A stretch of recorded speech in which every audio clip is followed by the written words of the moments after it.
नमस्कार, सकाळचे 9:30 वाजतात. आपण पाहता TV9 मराठी. मी वैभव आपलं स्वागत करतो. सुरुवात करतोय महत्त्वाच्या आणि मोठ्या बातमीनं. मुंबईकरांसाठी सगळ्यात मोठी बातमी आहे. मुंबईत लॉकडाऊन लागण्याची दाट शक्यता वर्तवली जाते. महापालिका आयुक्त इक्बाल सिंह चहल यांनी हा इशारा दिला.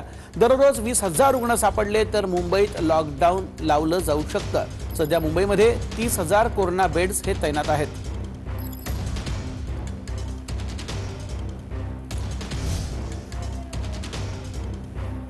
अशी मोठी बातमी आपण बघतोय.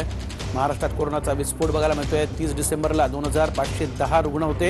31 डिसेंबरला ते 8,067 झाले. 1 जानेवारीला 9,170, 2 जानेवारी 11,877 आणि 3 जानेवारीला महाराष्ट्रात 12,160 नवे रुग्ण जे आहेत ते सापडलेले आहेत.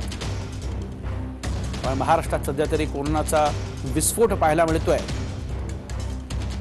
हे सगळे मुंबईतले आकडे आपण बघूयात. 30 डिसेंबरला 3,671, 31 डिसेंबरला मुंबईत 5,428, 1 जानेवारीला 6,347, 2 जानेवारीला 8,063 आणि 3 जानेवारीला 8,082 रुग्ण हे मुंबईमध्ये सापडलेले आहेत.